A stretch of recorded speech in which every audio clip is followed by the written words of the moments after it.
My name is Barbara. I'm an associate marriage family therapist here at Yellow Chair. I go by she, her pronouns. And I'm so happy to introduce Sarika and Poonam, the authors of A Guide for South Asians to Explore and Embrace all the different parts of themselves, which we'll get into today. Poonam and Sarika, I'd love for you each to share a little bit about yourselves. Well, thank you so much for the warm introduction, Barbara, and such a pleasure to be doing this workshop with the Yellow Chair Collective. To briefly introduce myself, my name is Poonam, and I actually have my own mental health nonprofit called Virtue Mental, where we provide free mental health resources for the South Asian community. And so in the past, we have done different types of like psychoeducation sessions, different types of panels. And so our primary mission is to provide as much education and resources as much as we can, primarily to the South Asian community, but we also focus on other BIPOC communities as well. The reason why me and Sarika decided to kind of write this book and collaborate on this amazing project is because we have noticed that there aren't a lot of resources when it comes to like the South Asian community in terms of like books and self-help books. And so we kind of wanted to spearhead this project where we have like a compilation of our own thoughts, but we also have, it's kind of like a journaling book as well. So like people are able to kind of like reflect upon their own thoughts and experiences and go from there. And so I can pass over the mic to Sarika. Yeah, thanks, Poonam, and thanks, Barbara, for the wonderful introduction. Really appreciate it. My name is Sarika Rao. I'm a licensed clinical social worker in California. So right now, I have a private practice, but I've worked in many different mental health facilities and different avenues of providing mental health to people in the community. Recently, I've had a lot more South Asian clients, and I've been a wonderful opportunity to, be able to explore some of the themes that you'll see in our book, but also just in terms of like identity and just setting boundaries and things like that. So it's been wonderful to have more clients that are invested in therapy or just having that dialogue. And Poonam and I have led a couple of workshops in terms of mindfulness and things like that, just to kind of get the conversation really out there in the South Asian and Asian community. I wanted to first start off by saying I really appreciate that the theme of the book is really to bring together all the different struggles you mentioned in the book. There are many complex parts of me that seem to be at odds with one another. What did it look like when you first started holding space for both your South Asian heritage and your American life? When I was younger, I dealt with a lot of racism for just being South Asian. I denied aspects of myself for a long time in terms of being proud of my South Asian culture. And a lot of that had to do with just like safety, and just survival. But that, changed as I got older in terms of just being able to kind of understand that as you said, there are different parts of us that it's sort of like layers as opposed to it being either or. Yeah. Yeah, just to kind of piggyback off of Sarika's response, I feel like it kind of like took me a long time to also like reconcile both of my identities at once. And so, for example, like when I was younger, like I've also dealt with my fair share of bullying. Like for example, my mom would like send me home with like very just like interesting types of foods that other people might not be exposed to. And so, I think for a very long time, like I've been very like I guess like embarrassed, even like as like a grown adult, like go to work even with like ethnic foods. And so I think it just took me a long time to kind of appreciate like certain parts of my cultural identity that I overlooked for a very long time. And so I just feel like over time, like I stopped kind of trying to like check off boxes and try to kind of like embrace the journey of like embracing both of my identities collectively. Yeah, just literally making room, right? Not like choosing either or, like Sarika, you're saying, and not just, right, like feeling like I have to like either like be really proud or be really ashamed of something, but like how can I really just hold space for all these things that I'm experiencing and bring to the world, right? And yeah, I'm glad that you touched on how it's not just either or, it's like layered, right? Like there's many parts. It's not like you're just choosing between one or another. Like how do we really incorporate all these different parts so that you're one whole person and you can really bring your whole self to the world, right? And breaking through that is really challenging for a lot of immigrant children, right? Like you have this idea that you have to be like perfect and you have to just present yourself a certain way. And breaking out of this shell can feel like you're going against a lot of what you're taught. And it's really uncomfortable. And another part of your book I really appreciate you to touch on is how breaking out of that stigma and the mental health stigma in the immigrant world it has been really challenging, and it still is not, it still is a field that, we are now filling in, right? But it's not something that's so readily available, accessible for people to learn about and see like it's not just me suffering, it's not just me struggling to see like who am I, how can I make peace with my identity? Like this is such a huge under talked about like thing in our culture. And one of the themes is that stigma, right, that surrounds mental health, especially in the South Asian culture. And I wanted just to hear more from your experience in breaking that stigma. What did it look like for you when you started, really challenging that mental health stigma? Yeah, for me, first with writing this book too, I wanted it to sort of be like a bit of a letter to myself as a, teenager growing up, and, in a way where I was sort of like, this is something that I wish that I had growing up, to know that I wasn't alone. So for me, being vulnerable and kind of being open, especially when it comes to some of the chapters in the book that you'll see, and even putting in some of the reflective questions that I'd hope, people are asking themselves. I think part of that was also breaking the stigma for me, where there are some things that I've talked about, including my own struggles, my own relationship with mental health, and my own therapeutic experience, not only as a therapist, but in my own personal life. And I was really scared to do so. I think I wrote the outline, or I wrote the intro like 5 years ago, but I was so scared to put it out there. But part of the work that I want to do is to break the stigma. And the only way to do that is just put yourself out there and, be vulnerable. And that doesn't have to look like a book, but it could also look like, bringing up conversations where you check in with someone, or maybe I'm dispelling myths about therapy, because a lot of people have questions, especially, and I'm sure you experienced this, Barbara, too, where, there are lots of myths about what therapy is, what it looks like, what we actually do for a living. Dispelling some of those myths in conversation, and really being able to, kind of normalize the conversation around mental health, where someone on the other side of it may still have questions, or they may be confused. But if you start to kind of use the vocabulary and kind of normalize it as if we're talking about, how are your physical ailments, right? Maybe, I think that's one step. And then obviously platforms like this, I think, can help break the stigma too. And I'm really glad people are, open to, meeting other like-minded individuals. And I think that that's been a wonderful way to break the stigma too. Yeah, just like being vulnerable, bringing up conversations and to begin with that are really hard subjects, but that dispel the myths, right, about mental health, what it means to be in therapy, what it means to work on that. And Poonam, did you want to add to that? Absolutely. I think for me, I recently started going to therapy, and for the longest time, like I've also had like my fair share of like misconceptions about therapy, and that's kind of why I have been like a bit reluctant to like start my therapy journey a bit sooner. And so my family was a bit like reluctant with me like starting therapy, but like I was able to like educate them about how therapy will benefit me, not just in like the present day, but also like in the long run as well. And so I think it's really important to like when it comes to like destigmatizing like mental health in the South Asian culture is just to kind of start with like your inner circle first and foremost, and to kind of like branch out with your other just like other people that you may know, because even like your own parents or like your own family members, they may have a lot of like misconceptions about therapy or like certain aspects of the South Asian, or just like certain aspects of like mental health in general, especially like in the South Asian community. And so just taking those baby steps to like educate them about, oh, like how can therapy benefit me, or like how can speaking to a mental health specialist benefit me in the long run, can kind of go a long way. Yeah, definitely. I remember like first beginning therapy years ago too, and be like, I don't know how to present this to my parents. Like, are they gonna like see it as like I'm like crazy? I need a lot of help, like, and it's hard to explain to them what it's for when you don't have the language for it, right? Like, and yet even thankfully now some of the landscape is changing,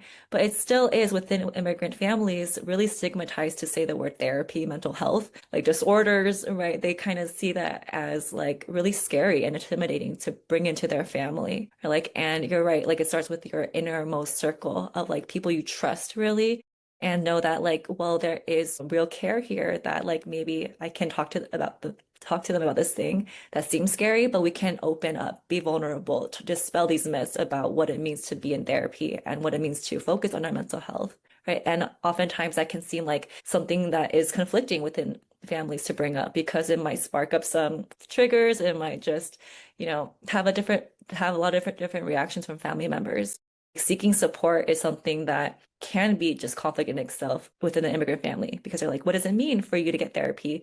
Do we do something wrong? Like, what's wrong with you? Like, why are you getting therapy? Right? Like there's definitely like conversation that exists too. And touching on that, right? Like how supporting your own mental health, your own mental well-being, how that might be seen in the family and just kind of go in that vein.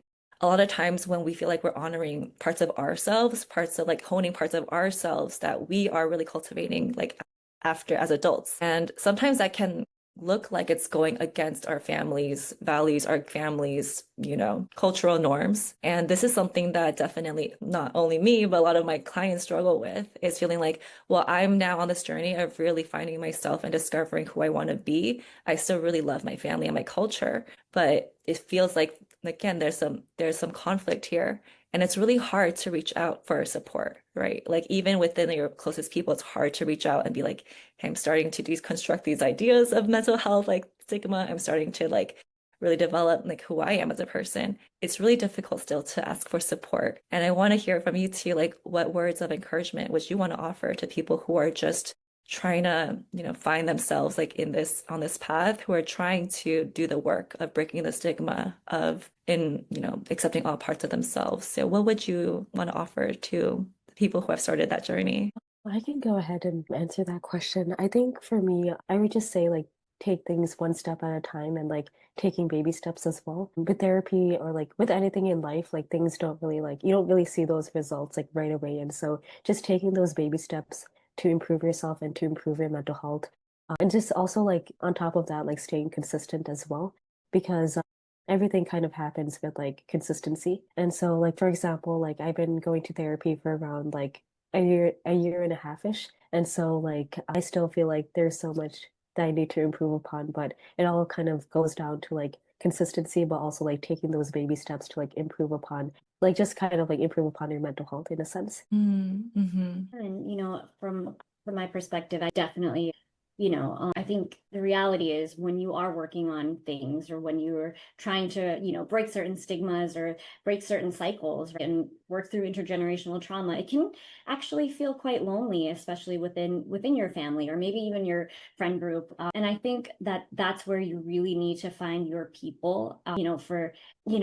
For a lot of people, I think what that means is okay, like, well, yeah, what do you mean by that? Like, how do you find your people? And I think, it could be, even online. It could be, a nonprofit. It could be talking to a friend who has similar aligns with you in certain ways. Maybe they don't know exactly what you're referring to, but you know that they wholeheartedly support you. Like we have certain people in our lives that we feel safe with. And those are the people I think to start with.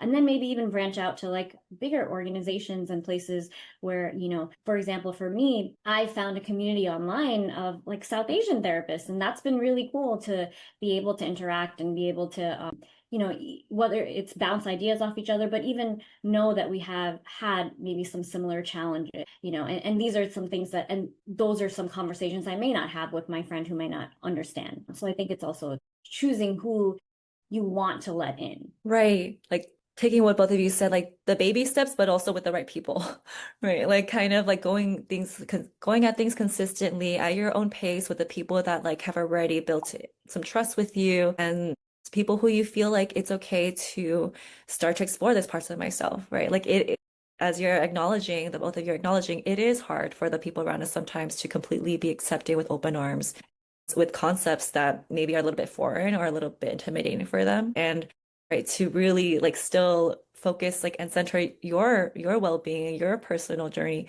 you really have to just look for the people who there have been like some safety in those relationships, and you can build on that by like being more vulnerable, bringing up things that are hard to talk about, like and really honoring that part of yourself by opening up that way. And one of the chapters that really resonated with me, kind of going along with like, when it comes to like choosing yourself or choosing the people you love, right? Like one of the themes that really resonated with me in your book is the topic of like self-love and self-like, and how a lot of times being like or loving yourself as a South Asian American, it can mean that like that's kind of going against some cultural norms that you've been taught to like to prioritize, especially like a lot of times your family and your community comes first, like and like your own growth, your own personal needs kind of seem like, well, maybe it's a little bit selfish almost to like prioritize those things. It's really hard to get away from that language too sometimes. And I'd love to hear from both of you more on how you relate to that feeling, how you learn to balance loving yourself and loving your community. I think first, I just want to clarify that, not even clarify, but I want to tell people that even though we've written this book, right, these are still battles that we face and still things that we deal with on a daily basis. It's working through a lot of those emotions. It's being kinder to yourself, and what self-love is it's accepting yourself for your strengths and your flaws, right? Like the things aside from the things that you have to offer or your accomplishments. It's just me being me. Can I love myself? And that is a foreign concept to a lot of people. Like, well, no, I mean, what about my achievements? Like, that's why, I should be proud of myself. Or, I mean, and that starts at such a young age, especially in the South Asian community, because, whether it's grades, and this is not universal for every single person, but there often is that internalized pressure of what will people think, or their grades, school, whatever it is, jobs, there's always something where it's like I'm only able to like myself or to love myself based on these accolades. And it's really kind of like revisiting, what does self-love look like? And a lot of that is, it does kind of boil down to self-compassion, self-care. And the thing, or I think one of the hardest things about self-love is that you're going to see that when you put in the time for self-love, not everyone is going to be on the same page as you. Not everyone is going to accept that. Not everyone is, there are going to be people who disagree with you. And I think that that's a really hard thing, because there's often people pleasing that's ingrained in us as well. So just that feeling of like, okay, if I do take this time for myself, if I do reflect on, hey, this is what I have to offer just as a human being. And then all the other things are added bonuses, right? They're wonderful accomplishments, but they don't have to define who you are. That really breaks a lot of thinking processes that we've had for so long. But it takes time to do so, and to even believe within ourselves. And I think even for me, and I'm sure for a lot of us, it's an ongoing battle. It's an ongoing journal. Right. Yeah, definitely. As Sarika had mentioned, this is something that we still struggle with. So despite, I think, being seen as like the experts, like we still like struggle with it on a day-to-day basis. But I feel like for me, self-love and self-care is like very synonymous. And so when I think about like, I think especially like as South Asian women, like we are taught to like put everyone else before us. And I think that's just women across the board, like put our families, our communities, and just our responsibilities before our needs. And so I feel like when I like take care of myself, I feel like I show up better for everyone else. And so I feel like the people pleaser in me, I feel like that's kind of like my motivation to like practice more self-love and more self-compassion is just when I take care of myself and when I fill my own cup, I'm able to like take care of other people around me in a much more just like in a much more like healthier manner in a sense. And so that also kind of leads to like preventing like burnout, which is all obviously like a conversation for another time. Yeah, a lot of it comes down to self-compassion, self-love, right? A lot of it is like comes down to, well, I still have to take care of myself and be live with myself, even if like people around me are not understanding what I'm doing, are not really supportive. Like I still have to love myself. And a lot of that looks like self-compassion, right? Choosing to care for yourself, do the things that make yourself feel good, even when you feel like I feel a little bit guilty. I feel like this is not what I've been taught to do. I'm prioritizing myself. Like I should be doing something for my family. It's hard work, right? It's like actually work to do something for yourself.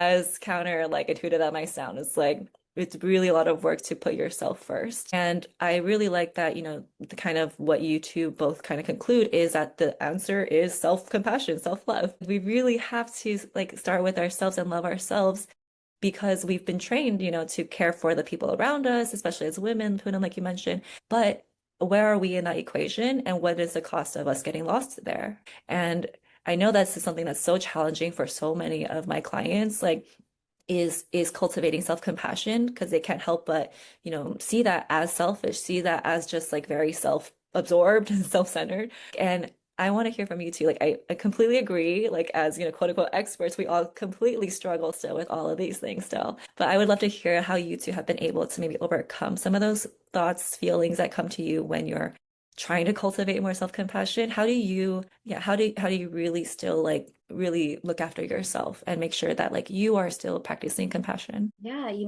once again, this is something that, I think we consistently have to do throughout our lives, especially with, what's been ingrained in us, right? But I think one of the first steps, and, I think maybe sometimes the less daunting step is to even look at self-like, right? Like, what does that mean? That's you, and this is something I have to remember, just like liking my quirks, or, not just even challenging that negative self-talk where it's like, oh, I'm so weird for liking this. Wait, no, it's pretty cool that I like this one thing, right? It's like to start that dialogue with yourself, I think is kind of the foundation of self-compassion too, where you're breaking down your thoughts a little bit, you're catching yourself in the moment, or you're recognizing, hey, where is this coming from? You're being curious about where these thoughts are coming from and not just accepting them as fact. And I think that's kind of the place where you start, where you start to build that foundation of, okay, this is why I like myself, these are some of the reasons. And even what do I like what do I like about myself, like really exploring and thinking about that. We don't give ourselves time to do that because of guilt, or because it feels like, oh, it's frivolous, right? Like we don't need to put the time in to think about ourselves. But that all of that is so important to kind of build that foundation. And then from there, I think one thing that helps me is I have a daughter. She's almost 3 now, and that's changed everything in so many ways. But from a perspective of challenging thoughts, that's helped me a lot, because I'm like, what would I say to her if she were telling me I hate myself, or I'm horrible at this, I suck at this, I'm not beautiful, I'm not all of these things. And, yes, we all have a right to feel certain things and be validated for those feelings. But it's important to recognize that, hey, not all of these things are true. And so much of that is, it's just programmed in our mind. And we've gotten used to talking to ourselves that way, or berating ourselves that way. So I think it's self-awareness. I guess that would be investigating self-love, and then also kind of channeling that into self-awareness. I think that's a really important way. And that's something that I have to do on a daily basis too, in terms of like my own thoughts and stopping myself. And Yeah, just to like piggyback off of Sarika's thoughts, I feel like for me, like the way that I'm kind of able to like navigate this is like, I mean, like the way that I speak to myself, like what I speak to like my friend like that, or like my best friend, like that I deeply value my friendship with, when I speak to her like that way. And so I feel like whenever I have these like self-deprecating thoughts kind of like creep in, I kind of just like imagine like, okay, like when I say these thoughts like out loud to like a friend, for example. And so I feel like some days, like inevitably, like I do like slip into those like to that old mindset where I'm just like kind of like engaging in a lot of like negative self-talk. But I feel like now, like after going through therapy and kind of like unlearning certain patterns, like I feel like I can like catch myself a lot faster. And so I also have to remind myself that like being kind is like a part of my growth. And I feel like negative self-talk, like it kind of like stagnates my growth in a sense. But obviously, like we all have those days where, like, you can't really control those thoughts, but we can only try our best to move forward. Right. We can only try our best to move forward and to just treat ourselves like we would a friend, right? Like, and to treat ourselves like with compassion, like we would with someone we love, and like be really curious about like why is it hard for you to lean into self-compassion? Like, why is it hard for you to choose to love yourself right now, right? Things that we would, concern ourselves with a friend that we're seeing who's suffering and in pain. Or like kind of cultivating that mindset for ourselves. Like, well, I want to like myself too, right? Like, I like my friends, like, but what about me? How do I feel about myself and the things I do, my choices? Like, and learning to center that is a lot of work, like what you're both are saying, right? But it's that does seem to be where so much of this comes down to, is really taking time to give to yourself and treat yourself with the compassion that you have for other people, and really, really giving that to yourself too. And yeah, I know that we have, like there's still so many questions I have to ask for both of you, but I am mindful of, the audience time. And so I will get to our questions, if we have time. But for now, I would like to open it up for everyone else who has the questions for our authors today. And yeah, I will also stop the recording now. But yeah, I know we have a question in the chat.